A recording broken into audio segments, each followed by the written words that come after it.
Então, oficialmente, essa é a sexta aula de climatologia geográfica e vamos começar. Os fatores climáticos, eles são definidos por características geográficas estáticas que afetam o clima. Vocês não vão encontrar nos livros esse relativamente aqui. Vocês vão encontrar que são características estáticas. Mas como a gente viu ao longo das outras aulas que nada no planeta Terra é estático, então a gente tem, mesmo que demore muito tempo, mas a gente tem mudanças significativas do planeta, surgimento de cordilheiras de montanhas, abertura de oceanos, fechamento de oceanos. Então, isso afeta o clima. Então, tem que ter um relativamente aqui antes, porque se falar que é estático, parece que o planeta não muda, e ele muda. Então, esses são os fatores do clima. E existem vários. Aqui nessa aula de hoje, a gente vai se limitar a alguns mais diretos, mas em outras aulas a gente vai falar dos fatores do clima que são um pouco mais complexos, tá? O primeiro fator, vocês já viram isso, mas eu vou ter que reforçar que é um fator climático importante, a partir dessa entrada no segundo módulo da disciplina, porque que é a latitude.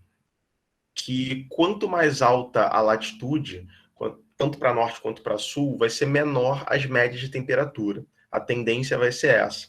A gente pode ter alguns fatores que vão alterar isso localmente. Por exemplo, em latitudes baixas, próximas do Equador, que é a região mais quente do planeta, eu posso ter temperaturas baixas por outros fatores, como, por exemplo, a altitude, que a gente já vai ver em outros slides. Então, a latitude, como a gente viu o porquê fisicamente disso nas aulas anteriores, ela afeta o balanço energético do planeta e, consequentemente, afeta as médias de temperatura, afeta o aquecimento do planeta. Então, as regiões, quanto mais próximo dos polos que a gente tiver, menor vai ser a temperatura por conta desse baixo ângulo de incidência da radiação solar. Então, a gente vai ter uma área muito maior sendo iluminada pela mesma quantidade de radiação solar. E isso vai causar um desbalanço energético, um aquecimento muito incipiente nos polos, por exemplo, diferentemente do Equador, entre os trópicos, na região tropical, que a gente vai ter um aquecimento muito maior do planeta por conta da incidência dos raios solares em um ângulo aqui de 90 graus, tá? Então a gente viu lá na declinação solar, do ângulo de incidência. Isso é muito importante para entender esse balanço térmico, então não vou aprofundar muito mais na latitude, porque a gente já viu isso, só estou reforçando como um fator climático aqui para a gente, tá? E a latitude, a gente já vai ver das próximas aulas, isso ela define as grandes divisões climáticas do planeta. Não um assunto para a aula de hoje, mas é importante vocês terem em mente que a latitude é um dos principais fatores que definem as grandes regiões climáticas, tá? E dentro dessas grandes regiões climáticas, nós temos subdivisões dessas grandes regiões que vão ser definidas por outros fatores. Relevo, a gente falou um pouquinho deles, mas a gente não destrinchou o porquê que o relevo é importante para o clima. O primeiro fator o primeiro parâmetro que afeta o clima a partir do relevo é a posição dele. Porque, como a gente viu na última aula, quando a gente falou de chuvas orográficas, por exemplo, a posição do relevo em relação às massas de ar e as correntes no geral, ela vai influenciar como que essas massas de ar vão se comportar. Então, a posição dele é muito importante para a troca de calor do planeta. A gente vai ver dois exemplos mais para frente. A orientação do relevo, porque a orientação das vertentes do relevo, ela vai influenciar na insolação. Então, aqui eu trouxe dois exemplos. Quando o Sol incide num determinado relevo, seja ele qual for, uma área dele vai ficar mais sombreada, ou vai receber a radiação solar de uma forma oblíqua, e uma outra vertente dele pode ser que o Sol passe a incidir de uma forma perpendicular. Então, isso daqui acaba gerando um aquecimento maior dessa encosta, quando o Sol atinge a encosta com um ângulo de 90 graus, do que essa encosta aqui, que no caso está para norte. Então, nesse caso aqui, as encostas para sul seriam mais aquecidas do que as encostas para norte. E o que isso afeta climatologicamente? Isso afeta você vai ter uma encosta que pode ser mais seca, você pode ter uma encosta que vai ter as médias de temperatura maiores, e isso vai gerar toda uma dinâmica climática muito curiosa em alguns relevos. Esses parâmetros aqui, eles podem variar ao longo do ano, e vão variar ao longo do ano, porque conforme a posição do Sol relativa no céu fosse alterando de acordo com a estação do ano, que a gente viu que tem um nome para isso, que é a declinação solar. Conforme a declinação solar for mudando ao longo do ano, você pode ter, num período, uma encosta, determinadas estações, uma encosta mais aquecida, e em outras estações, uma outra encosta mais aquecida.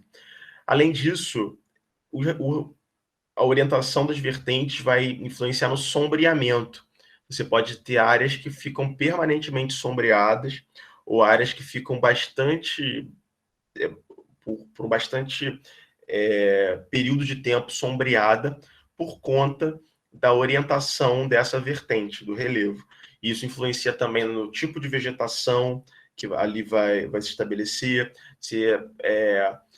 enfim, afeta uma série de fatores, incluindo também a questão hídrica, tá? E por último, o último parâmetro que o relevo, destrinchando como o relevo é um fator climático, é a declividade. O que é declividade? Declividade é a taxa de variação da altura. Então, se você tem uma encosta que a altura varia muito abruptamente, você fala que tem uma declividade alta, esse ângulo entre dois pontos na encosta. Se você tem uma encosta que ela precisa de uma distância muito grande para variar um pouquinho só de altura, você diz que a declividade ali é baixa. Então, esse gradiente de altura é o que nós chamamos de declividade, tá? E quanto maior a declividade, uma determinada área, você afeta basicamente dois fatores. Um é a rugosidade do relevo. Relevos muito rugosos, eles vão se interagir com a luz do sol de uma forma muito diferente do que um relevo menos rugoso. E, além disso, a declividade ela também afeta o balanço hídrico das encostas. Então, encostas muito íngremes, muito declivosas, elas vão tender a armazenar menos água. E isso também afeta o clima, porque afeta as trocas de calor, o ciclo hidrológico, e afeta a umidade do ar dentro de um contexto local. E também o relevo, como a gente viu na última aula, afeta as chuvas pelo efeito orográfico, tá? Então, o efeito orográfico ele é muito importante, principalmente em grandes cadeias de montanhas, que vão influenciar regionalmente, continentalmente, o clima. E a gente já vai ver dois exemplos disso. Por fim, dos parâmetros todos do relevo, antes de chegar em dois exemplos reais, a gente tem a altitude. E a altitude tem basicamente duas regrinhas. A primeira é, quanto maior a altitude, menor a temperatura. A segunda regrinha é, quanto maior a altitude, menor a pressão. A pressão a gente já tinha visto. A temperatura eu tinha comentado, mas eu não tinha explicado por quê. Um dos motivos da temperatura diminuir com a altitude é que quanto mais alto o relevo, vai se diminuir a eficiência das trocas de calor, das trocas térmicas. Então, vai ser mais ineficiente. E vai ser ineficiente por dois motivos. O primeiro é porque a pressão é mais baixa com a altitude. Então, você tem menos moléculas de ar para troca de energia ali. E lembrando que a temperatura nada mais é do que a energia translacional das moléculas, como a gente falou lá na primeira aula. Então, se você tem menos moléculas ali para trocar calor, você vai ter uma troca de calor mais ineficiente. Fora isso, você vai ter uma superfície menor. Então, você tem mais áreas baixas no planeta do que áreas muito elevadas, como o Everest, por exemplo, os Himalaias. Você tem uma proporção de áreas elevadas muito menor do que de áreas mais baixas do planeta, mais próximas ali do nível do mar. Então, essas áreas elevadas, você tem uma superfície menor. Como você tem uma superfície menor, lembra das trocas de calor entre a atmosfera e a superfície? O Sol não aquece diretamente a atmosfera, em grande parte. Ele primeiro aquece a superfície do planeta em ondas curtas, e a superfície aquecida, pela aquela regra lá da física da radiação dos corpos quentes, ela emite ondas longas. E quando ela emite ondas longas, infravermelho, esses comprimentos de onda, vai depender da temperatura da superfície, essas ondas longas é que têm a maior capacidade de aquecer a atmosfera. Então, se eu tenho uma superfície aqui menor, no topo dessas cadeias de montanhas, esses relevos mais elevados, eu vou ter uma menor emissão dessas ondas longas para aquecer o ar que está ali por volta. Então, eu tenho essa relação reflexiva entre pressão, a pressão mais baixa vai diminuir a quantidade de átomos ali, de moléculas de ar, e isso vai tornar a troca de calor ineficiente.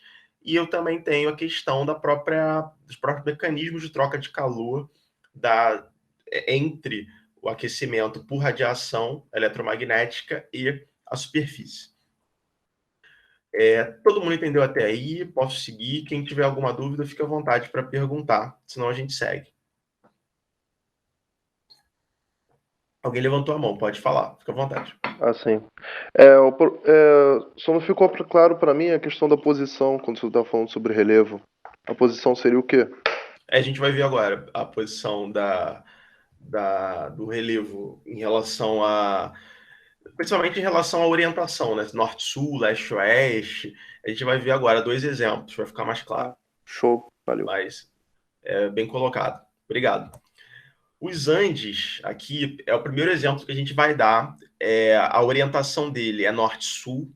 É uma orientação que segue mais ou menos os meridianos, né? Falando mais ou menos norte-sul, porque os Andes eles fazem algumas curvas, né? Enfim, ele não é exatamente uma linha reta, porque seria até meio esquisito uma feição geológica como os Andes ser perfeitamente reto. Mas essa orientação aproximada norte-sul dos Andes tem uma característica muito importante. Por quê? Porque não impede que as massas polares aqui do Polo Sul adentrem o continente sul-americano. Então, em alguns momentos, as massas de ar polar, elas conseguem, a gente vai ter uma aula de massas de ar, principalmente massas de ar aqui na América do Sul, mas em alguns momentos as massas de ar aqui polares, elas conseguem adentrar o continente sul-americano, porque por conta dessa posição aqui dos Andes. Além disso, os rios voadores aqui da Amazônia, o que são os rios voadores? São grandes quantidades de vapor de água jogados na atmosfera por evapotranspiração pela floresta amazônica. E essas enormes quantidades de vapor de água, elas não passam direto aqui para o Oceano Pacífico, porque tem os Andes aqui fazendo uma barreira. Então, essa grande quantidade de vapor de água acaba fazendo esse caminho aqui para o centro-sul do Brasil. Então, esse caminho dos rios voadores não seria dessa forma se não fosse os Andes. Então, essa orientação aqui dos Andes, essa posição dele, influencia diretamente nas dinâmicas climáticas de toda a América do Sul. Existem pesquisadores que falam que se não tivesse a Cordilheira dos Andes, provavelmente aqui onde hoje é a Amazônia, no Brasil, e não só no Brasil, né, na América do Sul como um todo, seria um grande deserto, porque são os Andes responsáveis, primeiro, pela hidrografia da América do Sul praticamente inteira. Praticamente não, inteira. O Rio Amazonas, existem trabalhos que defendem que o Rio Amazonas corria ao contrário, corria para o Pacífico antes do surgimento da Cordilheira dos Andes, que inverteu toda essa drenagem aqui da América do Sul. Todo o Planalto Central do país foi esculpido geomorfologicamente pelo soerguimento aqui dos Andes, que mudou toda a rede de drenagem. Vocês vão ver isso em geomorfologia. Quem fez geomorfologia já deve ter aprendido que tem um termo para isso, que é a inversão de drenagem. A drenagem ela corre para um lado, por algum evento geológico, às vezes um evento longo, às vezes um evento curto, ela passa a correr para outro lado, tá? Muda a direção. Essa inversão de drenagem aqui ocorreu basicamente pelo soerguimento dos Andes. E isso mudou toda a dinâmica climatológica, porque a hidrografia está intimamente ligada ao clima da América do Sul. Então, tem pesquisadores que defendem, né, que se não tivesse os Andes, nós teríamos um grande deserto onde hoje é a Amazônia, porque a latitude da Amazônia coincide com o que as pessoas informalmente chamam de latitude dos desertos. Se você pegar no mapa mundi, você vai ver que coincide com a latitude do deserto do Saara. Enfim, isso é papo para aula quando a gente falar de climas globais. Mas então a orientação, a posição do relevo influencia diretamente no clima regional. Alguma dúvida, alguma colocação? Posso seguir? Fiquem à vontade. Então a gente segue. Seguindo então, o Himalaia. A orientação do Himalaia, basicamente, é leste-oeste. Também não é perfeito essa orientação, mas aqui leste-oeste. A gente tem a Índia aqui, a placa indiana, e aqui a placa eurasiática, que a Índia é uma placa tectônica que colidiu aqui com a placa eurasiática que formou os Himalaias, tá? Os Himalaias, eles têm um problema, não um problema, né? Eles têm uma característica muito interessante, que são, eles alteram toda a dinâmica climática da Ásia e de uma porção até da Europa. A extensão do efeito dos Himalaias é uma extensão extremamente discutível, até onde isso vai. Pode ter uma extensão bem longa, que a gente vai ter uma aula de monções, e vocês vão entender por que isso afeta a pluviosidade nessa região. Mas, por enquanto, vamos pensar num contexto mais amplo para entender isso daqui, mais a fundo. Com essa orientação mais ou menos leste-oeste do Himalaia, você tem uma dificuldade das trocas de calor entre uma parte mais fria da Índia, da China, uma parte interna aqui da China mais fria, com uma parte mais quente da Índia. Então, essa troca de calor aqui se torna mais difícil, porque você tem uma cordilheira ali no meio e um platô atrás da cordilheira, que é uma área elevada que está atrás do Himalaia. Então, isso gera uma dificuldade nas trocas das massas de ar. Então, você tem aqui na Índia, no Sudeste Asiático, aqui para cá, não está no mapa, mas se vocês imaginarem, está para cá. Você tem uma série de eventos de pluviosidade intensa, que são chamadas de monções, né? Enfim, as monções têm vários motivos, a gente vai falar deles numa aula específica, mas essa alta pluviosidade, que ocorre em alguns momentos do ano por conta das monções, ela acaba sendo impedida de entrar em certos locais por conta do Himalaia, tá? Porque o Himalaia faz uma barreira orográfica. E essa cordilheira, ela também afeta as chuvas, por conta do efeito orográfico. Então, a gente tem aquele efeito que eu expliquei na última aula, de você ter chuvas em uma vertente, então você tem uma vertente mais úmida e você tem uma outra vertente mais seca. Isso fica claro aqui na imagem de satélite. Você vê aqui uma vertente do Himalaia, que é a vertente úmida, vertente cheia de vegetação, muito vegetada pela imagem de satélite, vocês vão dar para ver claramente aqui. Aí tem a parte dos picos, né, do Himalaia, congelados, com neve. E quando você passa para o platô ou planalto tibetano, aqui, você já tem uma área semiárida a árida. Você já tem uma redução da vegetação por conta de uma redução drástica das chuvas, porque o ar que passa pelo Himalaia, ele acaba perdendo umidade porque precipita numa vertente só da encosta, pelo efeito orográfico que a gente, viu na última aula. Isso daqui vai ser destrinchado em muito mais detalhes quando a gente falar de monções. A gente vai ter uma aula só disso, mas aqui eu estou dando um panorama mais geral para vocês, tá? Aqui está o Paquistão, né? Para quem não tem que não está com as divisões políticas, mas aqui é o Paquistão. Está com as divisões políticas, mas não está com os nomes. Enfim, aqui a Ásia é uma área bem interessante do ponto de vista geográfico como um todo. Alguma colocação, alguma dúvida, fiquem à vontade, pode perguntar. Senão a gente segue. Ali onde o senhor apontou o Paquistão, aquela área ali ela é mais seca por quê? Por conta dessa divisão também da montanha? Tem a Que ele ver. parece não ter. Bem colocado. Ali é mais seco por diversos motivos.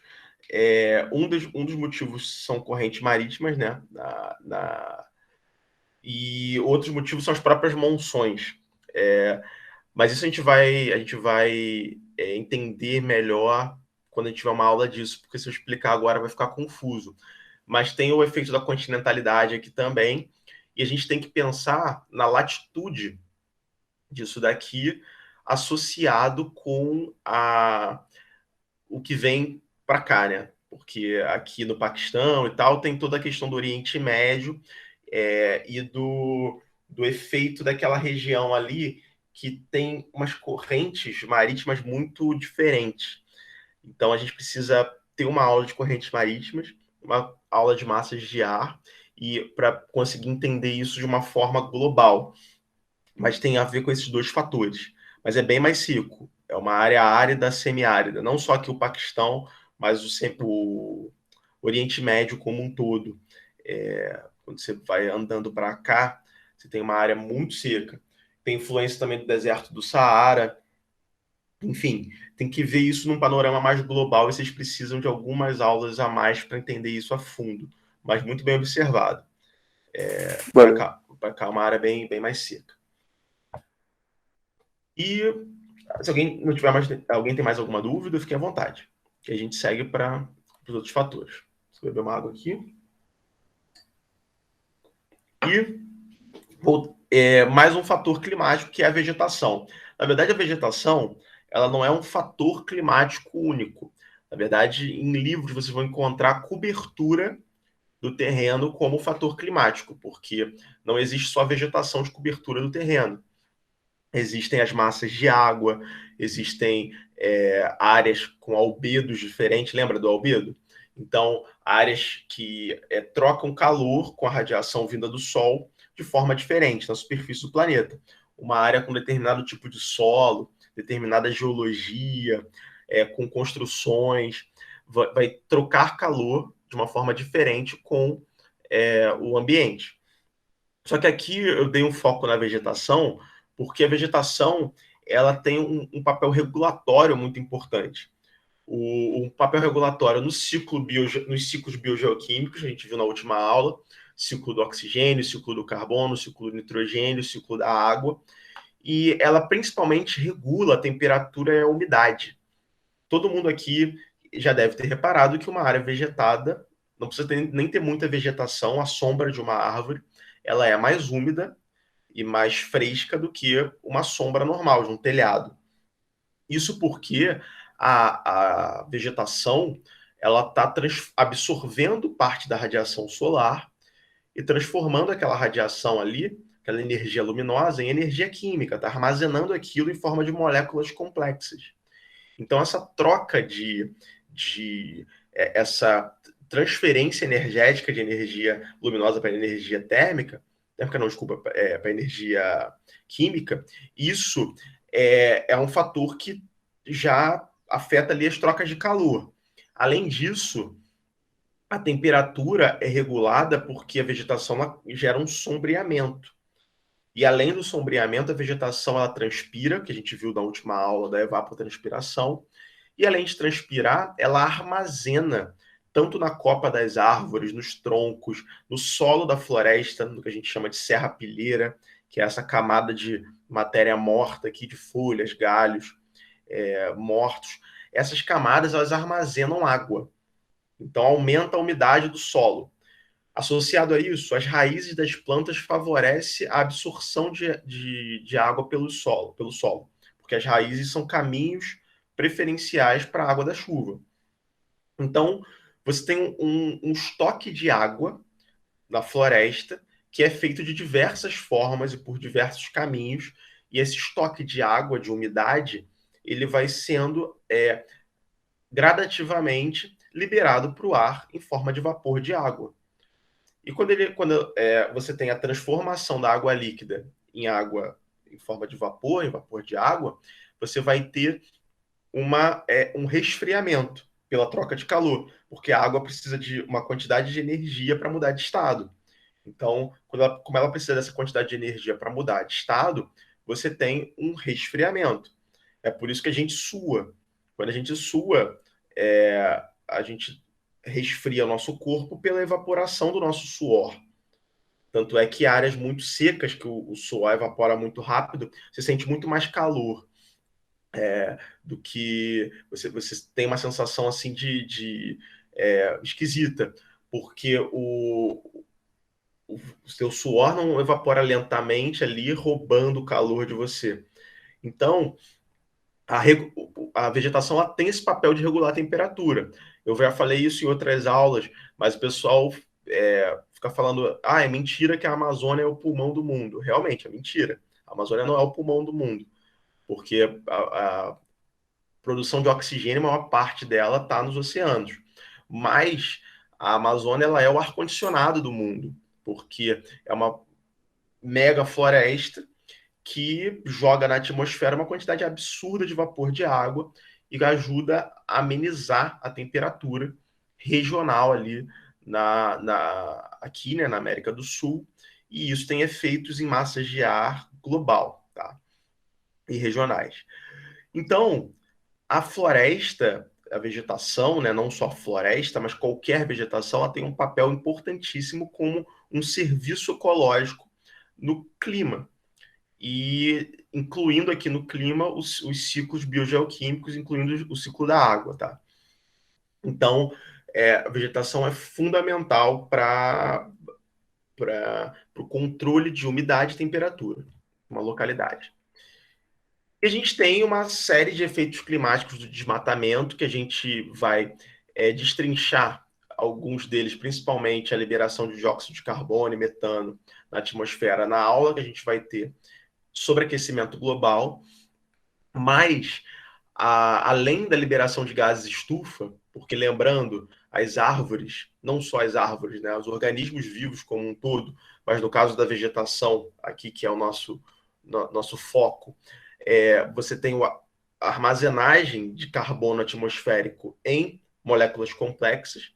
Então, quando você tem um tronco de árvore, e esse tronco de árvore ele é composto por moléculas de carbono, de oxigênio, de hidrogênio, de nitrogênio, enfim, uma série de elementos, só que o carbono é o principal elemento. De onde vem esse carbono? Vem da atmosfera, do CO2.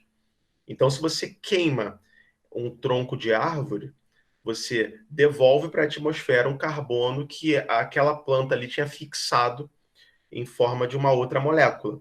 Dando o exemplo aqui da celulose, que é uma molécula abundante em vegetais, a celulose ela é uma molécula composta por várias moléculas de glicose, uma do lado da outra. É um polímero de glicose, que é composta basicamente por carbono, oxigênio e hidrogênio, né? Então, essas moléculas complexas, quando elas são queimadas, elas liberam da atmosfera CO2.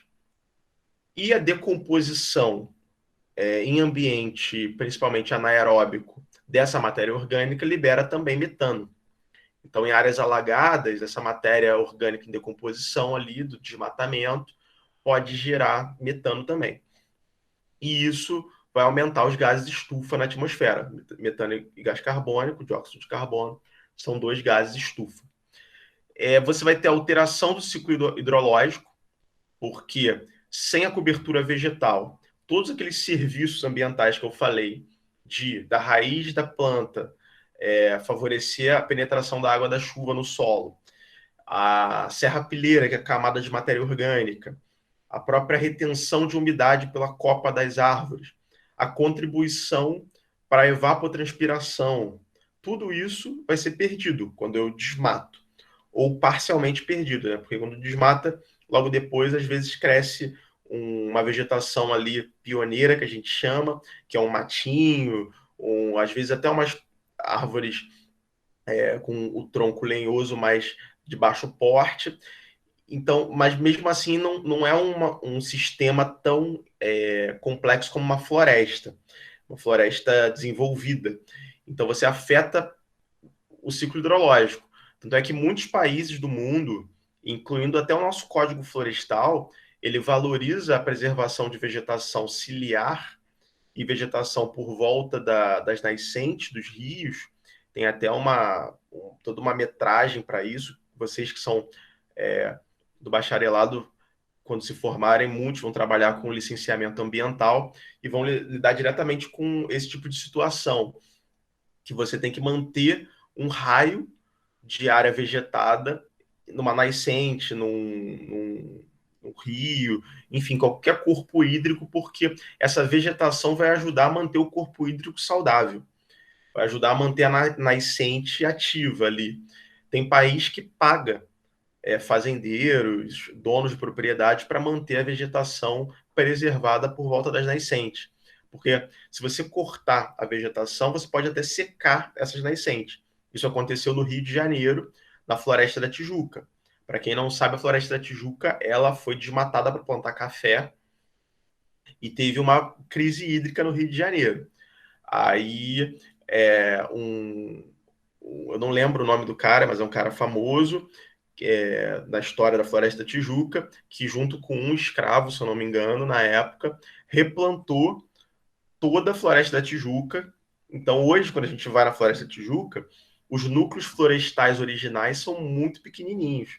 A grande parte dela foi toda reflorestada por esse cara com seu escravo. E naquela época já se sabia que a vegetação, o desmatamento para plantar café foi o que causou a crise hídrica. E hoje em dia a gente continua cometendo os mesmos erros, desmatando áreas importantes para manter as funções ali do ciclo hidrológico. Inclusive, tem alguns trabalhos lá de professores do departamento, alguns trabalhos não são deles, mas eles orientaram, envolvendo comparação entre uma nascente desmatada e uma nascente que foi reflorestada ao longo do tempo, o volume de água, e assim, o resultado é impressionante. Quanto mais vegetada é a nascente, maior o volume de água que ela consegue produzir, melhor a qualidade da água também, enfim, só tem vantagens. E você tem mudanças nas características da superfície aquecida. Traduzindo essa frase, quando você tira a vegetação, o sol deixa de aquecer a vegetação e passa a aquecer uma outra superfície, que pode ser um afloramento rochoso, pode ser um solo exposto, pode ser até a vegetação, mas uma vegetação de menor porte, uma vegetação rasteira. E isso vai afetar o aquecimento daquela superfície. No geral, superfícies que não são vegetadas se aquecem com muito mais facilidade do que superfícies não vegetadas. É só você lembrar, por exemplo, quem aqui já fez trilha ou já foi em alguma praia que tem uma pedra exposta ao sol, se você encostar naquela pedra, é extremamente quente, ao meio-dia, num momento... Meio-dia não é nem o melhor momento, mas assim, 3 da tarde, que é um momento que já deu tempo de aquecer bastante a superfície sólida, tenta botar a mão numa pedra que está exposta ao sol e ver a temperatura que ela vai estar. Se ela tivesse abaixo de uma vegetação, ela não estaria naquela temperatura. É só você lembrar que quando você tem pedras expostas ao sol, os répteis, cobras, lagartos, eles vão logo para aquela pedra para se aquecer. Eles precisam de aquecimento. Porque dentro de uma floresta, de um ambiente vegetado, os afloramentos rochosos são as áreas mais aquecidas pelo sol, que conseguem ter uma temperatura maior. Então, se eu desmato, eu vou ter solo exposto, aquecendo para caramba, eu vou ter alguns afloramentos que talvez estariam ali abaixo da vegetação sendo aquecidos para caramba também, e isso pode gerar o que a gente vai ver numa próxima aula, que se chama ilhas de calor em determinadas localidades, tá? Construções também geram isso, asfalto, concreto. Se você desmata para construir, você vai ter uma diferença nessa troca de calor entre a radiação solar e a superfície. Você vai ter esse aquecimento diferencial. Então, o desmatamento ele afeta diretamente os ciclos biogeoquímicos, a liberação de gases estufa e as características da superfície do planeta, então afeta as trocas de calor. Até aí foi. Quem tiver alguma dúvida, fiquem à vontade, pode perguntar. Que se não tiver nenhuma dúvida, a gente segue. Pode ser. É o mesmo esquema da areia, né? Isso, mesmo esquema da A areia areia. ela aquece muito mais rápido por não ter vegetação nela, né? Exatamente, exatamente. Um solo exposto, ele vai ter o mesmo efeito. Por exemplo, eu fiz um campo na Caatinga, que é a minha área de estudo, no semiárido paraibano. Foi o campo do final do meu mestrado. Aí eu fui numa área que é uma área desertificada, lá no interior da Paraíba. E essa área, um dos pesquisadores que me acompanhou nesse dia de campo, ele disse que foram os alemães, lá uns pesquisadores alemães, para tentar medir a temperatura do solo com termômetro analógico. Para quem não sabe, termômetro analógico são aqueles termômetros de bulbo mesmo, aqueles antigos que você mede temperatura encostando, né, embaixo do braço, e tentaram medir com um termômetro analógico, o termômetro estourou. E o termômetro ele atingia, se eu não me engano, 60 graus, o máximo dele. Então significa que o solo ali chegou numa temperatura acima de 60 graus, aquela área desertificada. E qual foi a conclusão que alguns pesquisadores chegaram dessa área específica? Que a ausência de vegetação ali, o desmatamento, gerou um aquecimento tão grande do solo que chegou um momento que nenhuma semente mais de vegetação consegue crescer naquela área, porque a temperatura fica tão alta que mata a semente. Então, mesmo que o ser humano não desmate mais, não degrade mais, a própria vegetação não consegue crescer sozinha ali, colonizar ali de novo.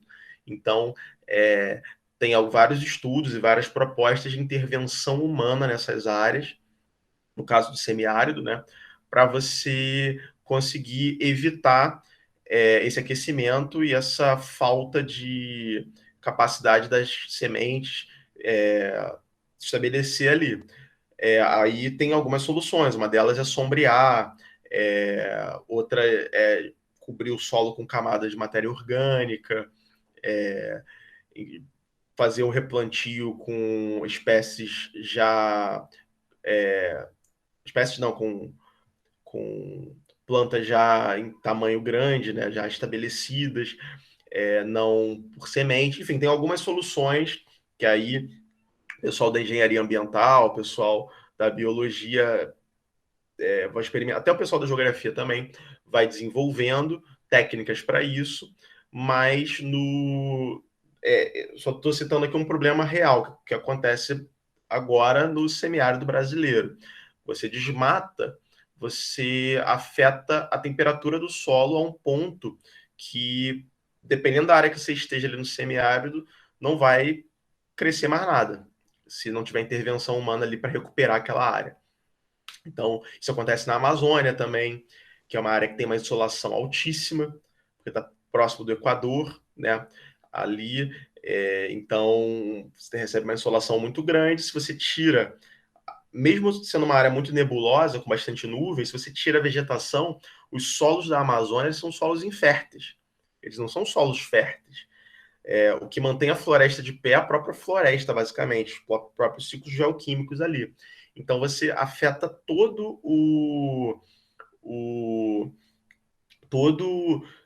os ciclos biogeoquímicos e você afeta o aquecimento. Então tem áreas da Amazônia que demora muito tempo para crescer vegetação por conta desse aquecimento absurdo dentro do solo exposto. Alguém levantou a mão, pode falar. Não, fui eu mesmo.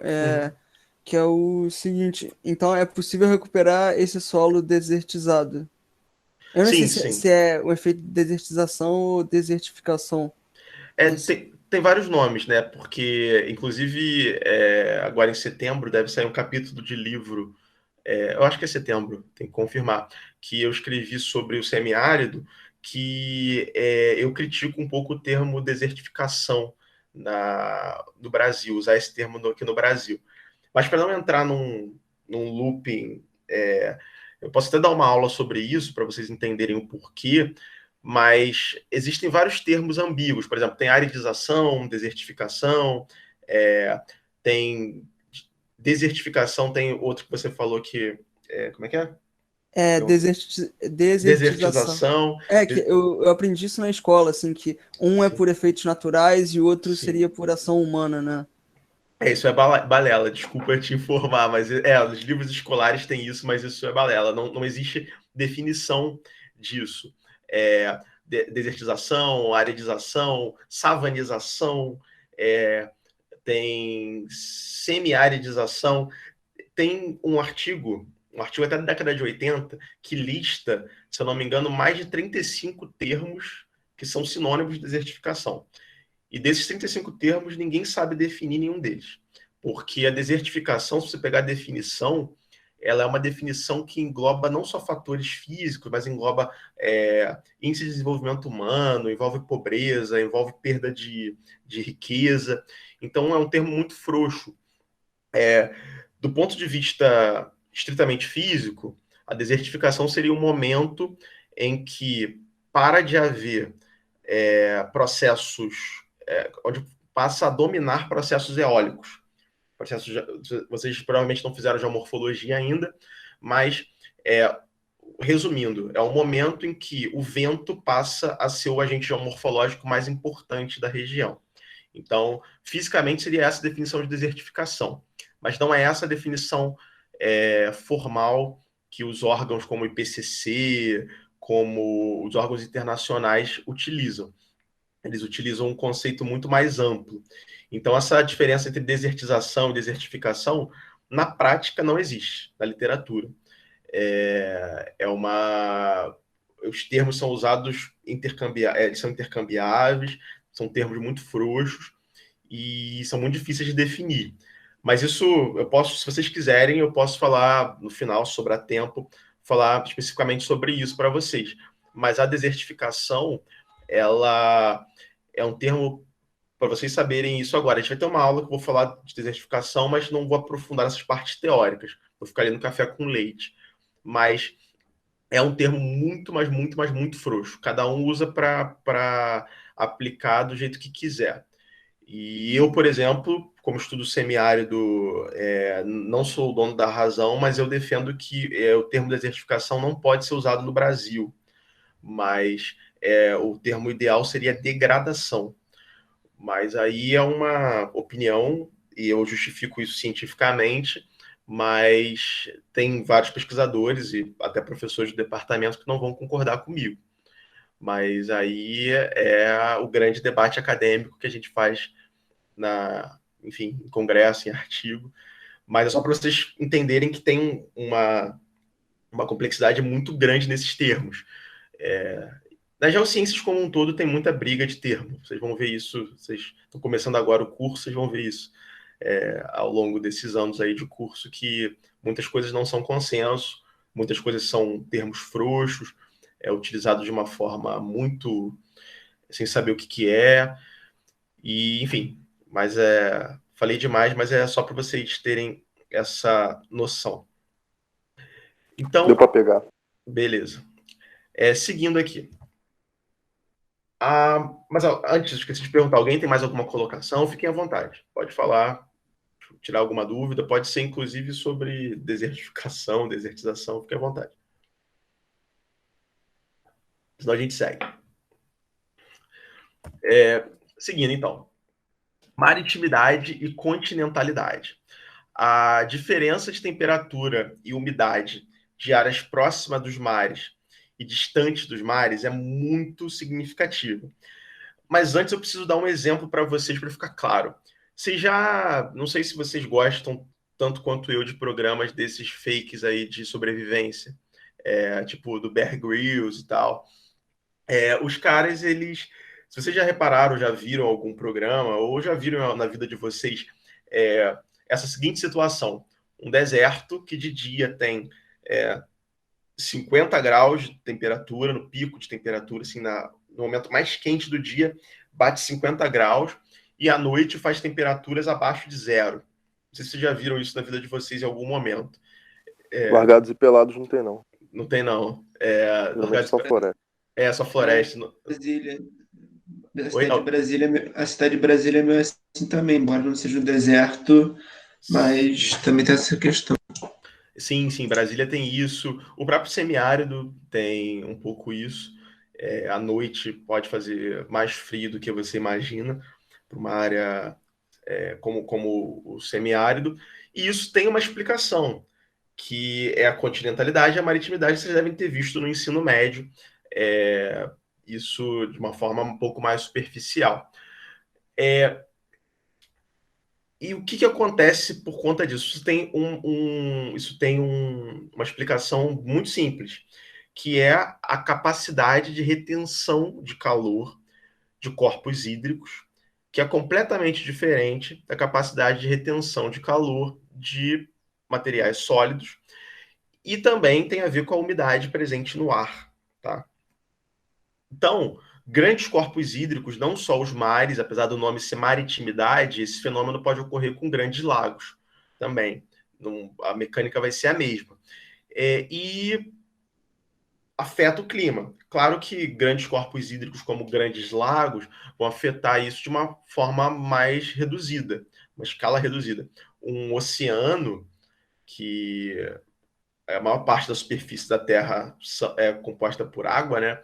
Então, um oceano, sei lá, o Oceano Atlântico, o Oceano Pacífico, vai ter uma capacidade de contribuir para esse efeito muito maior do que um Lago Vitória da vida. Mas vamos focar primeiro na maritimidade, que para a gente aqui no Rio de Janeiro é um efeito bem fácil de observar. Os grandes corpos hídricos e os oceanos, como são grandes corpos hídricos, eles conseguem reter calor por mais tempo. E, além disso, eles fornecem muita umidade para o ar. Então, se você imaginar o aquecimento de um oceano, o oceano ele demora muito mais para se aquecer, e é por isso que o oceano, às vezes, está meio-dia, 3 horas da tarde, um calor desgraçado do verão, e quando você entra na água, a água está geladona. Por quê? Claro que correntes marítimas podem afetar isso, mas fazendo de conta que, igual nos livros de física do ensino médio, que você ignora o atrito, vamos ignorar aqui as correntes marítimas, vamos pensar no mar sem essas correntes. Ele demora a se aquecer. Então, às 3 horas da tarde, 4 da tarde, o mar não vai estar tão aquecido quanto o continente. Conforme for, pensando no verão, né, que os dias são mais longos, pensando ali quando chegar nas 6 horas da tarde, por aí, você vai começar a ver que o mar vai ficar um pouco mais quente do que vai começar a anoitecer e tal. Quando chegar à noite, que a areia estiver fria, o mar vai estar mais quente, a tendência, né? Claro que isso pode alterar por conta de correntes marítimas, mais uma vez. A gente está ignorando essa variável aqui. Está fazendo exercício mental aqui com as médias.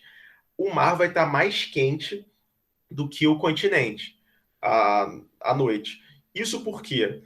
Pelo calor específico. O calor específico da água ele é muito maior do que o calor específico do continente, dos materiais sólidos, no geral, tá? Então, você precisa de muito mais energia para aquecer a mesma massa de água do que para aquecer a mesma massa de areia. Então, se eu tenho 1 quilo de areia e 1 quilo de água, eu preciso de muito mais energia para aquecer 1 quilo de água do que 1 quilo de areia. Como a quantidade de energia vinda do Sol vamos considerar também a mesma, você vai ter uma diferença aí de aquecimento. A areia vai aquecer muito mais rápida. Fora isso, a água, as massas de água, elas trocam calor de uma forma diferente do que as massas sólidas. Porque, concorda comigo, se eu cavar a areia da praia, pode estar aquela areia quente pra caramba que queima o pé. Se eu cavar alguns centímetros, já vai estar fria abaixo da areia. Isso porque a areia, além dela ser um péssimo condutor de calor, a troca de calor ali é por condução. A troca de calor em corpos líquidos é por convecção. Então, o corpo líquido, lembra das correntes de convecção? Então, a água que está ali na superfície, pegando o sol, ela vai aquecer e vai começar a fazer ali correntes de convecção.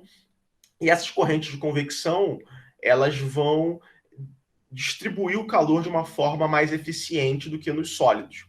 Então, os oceanos eles conseguem reter calor por mais tempo por esses dois motivos. Então, a gente tem uma quantidade de energia retida que, à noite, vai ser liberada para o ar a partir de troca de calor ali com o ar que está acima dessas massas aquecidas. Então, o oceano ele consegue ir, durante a noite, fornecendo calor para a atmosfera. Isso acontece também com o vapor de água, porque o vapor de água que as massas oceânicas vão fornecer para o ar, vão ajudar também a reter o calor na atmosfera do planeta. Então, isso diminui a diferença entre a temperatura máxima e mínima, não só ao longo de um dia, mas ao longo das sequências climáticas, das médias climáticas anuais. Então, áreas que próximas do mar tendem a ter uma amplitude térmica mais baixa. O que isso quer dizer? A diferença das temperaturas máximas e das temperaturas mínimas vão ser menor do que áreas mais afastadas dos mares, por conta dessa retenção de calor dos corpos hídricos, que eles funcionam quase como uma manta térmica. Eles recebem calor e armazenam por mais tempo do que os corpos sólidos. Ficou claro aqui a maritimidade? Se não ficou claro, eu explico de novo. Fiquem à vontade para tirar dúvida, fazer alguma colocação.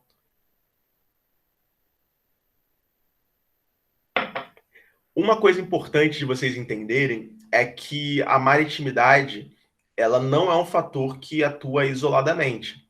Então, alguém pode pensar, mas existe um lugar próximo do mar que a amplitude térmica é alta, ou que o mar é frio. Aí tem outros fatores, correntes marítimas, massas de ar. Isso tudo também está atuando junto, tá? A gente está estudando esses fatores de forma isolada, esses fenômenos de forma isolada, mas lembrando que tem a gente só está estudando de forma isolada para cognitivamente entender, mas tem muitos outros fatores que afetam isso. No caso do Rio de Janeiro, a maritimidade ela existe, ela é observável, tá? De uma forma bem... afeta muito o clima aqui do Rio de Janeiro. E a maritimidade também afeta a formação de alguns ventos, mas como a gente está no período remoto, que é um período reduzido de carga horária, eu acabei cortando isso dos slides, mas no livro de vocês tem explicando isso. Acho que uma ou duas pessoas levantaram a mão, fiquem à vontade, pode perguntar. Eu não sei se escreveram no chat, que eu não estou vendo o chat. Se escreveram, por favor, leiam para mim.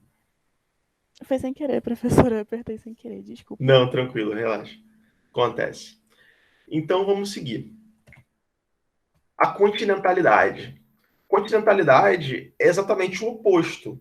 Você tem que a porção sólida do planeta ela tende a aquecer mais rápido. Então, se você está longe de massas de água, né, de oceanos, de grandes lagos, você tem massas de terra que vão se aquecer muito mais rapidamente, mas ela também vai se esfriar muito mais rapidamente, porque ela se aquece, ela é muito eficiente para se aquecer, mas ela também é muito eficiente para se desaquecer. Então, isso acaba gerando o seguinte, você tem no pico de troca de calor do dia, que é algumas horas depois do pico de insolação, né, que é o momento em que tem máxima radiação solar, algumas horas, né, poucas horas depois da máxima radiação solar, você vai ter o máximo aquecimento da superfície, porque tem toda a questão das trocas de calor. Só que depois disso, conforme for entardecendo e anoitecer, aquela superfície aquecida vai desaquecer rapidamente. E isso faz com que a amplitude térmica seja muito alta, que as noites sejam muito frias e os dias muito quentes. Isso acontece também com os verões e os invernos. Os invernos muito mais rigorosos e os verões muito mais quentes. Então você acaba tendo amplitude térmica no geral muito maiores, tanto em relação às estações do ano, quanto em questões diárias, por conta do efeito da continentalidade. E isso também se reflete, é claro, na menor umidade do ar, porque quanto mais adentro no continente, a tendência é você ter uma menor umidade do ar, a não ser que você tenha uma massa de ar úmido, ou corpos hídricos, ou uma rede hidrográfica que